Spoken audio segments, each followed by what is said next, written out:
second instalment of my trip to Egypt through Israel.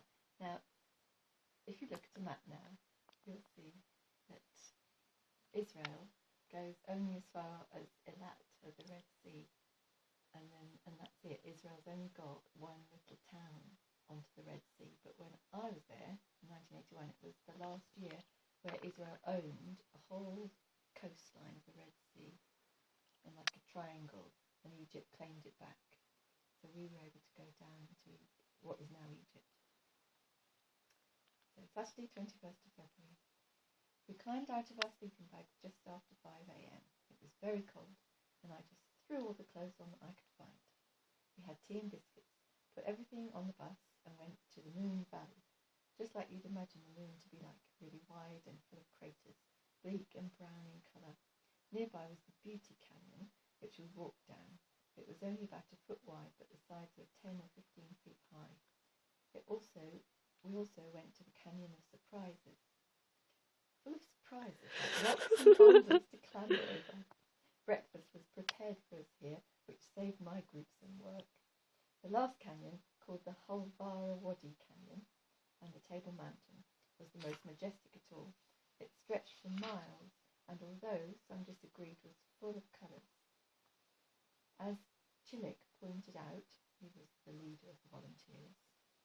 As Chilik pointed out in the canyons, these colours were formed because of various minerals in the sandstone, and against the light brown of the desert, these rustic reds, etc., was a real contrast.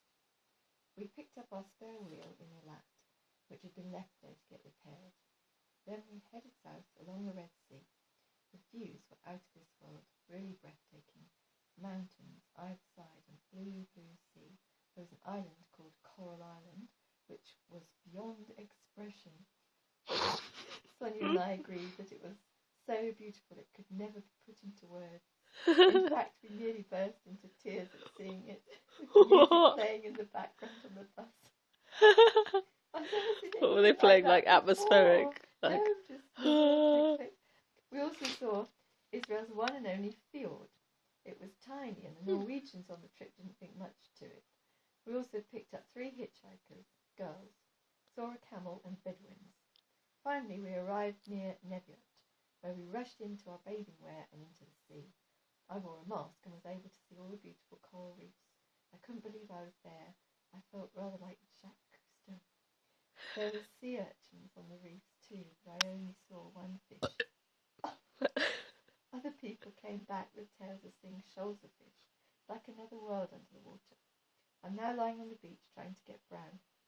It's like a nudist colony here. Most of us are topless, but who cares? So young and wild. I suppose my group should be preparing dinner, but who cares about that either when we can be here in this sun? However, we eventually had to prepare dinner, but first of all, wash everything in the sea. We left the beach quite late in the afternoon after dinner and went to Neviot, where there was a wonderful beach full of young people camping and palm trees, camels, even wild ones. We had a shower here. I never thought we'd be able to have a shower on the trip, but it was our first wash for 2 days. What a lovely feeling. We couldn't stay the night there because it was so windy, so we went to the garage across the road, where the owner kindly let us use this gorgeous palm tree leaf hut. My group prepared the veg, the chips and salad, and set the tables. We were able to do everything inside, which was nice. We had thought about going to a canyon to sleep, but this turned out to be a good choice, and we even had toilets there. After washing up and getting wet, we went to the bonfire, which was getting wet. No, washing up and getting wet. I don't know, maybe we threw water on each other.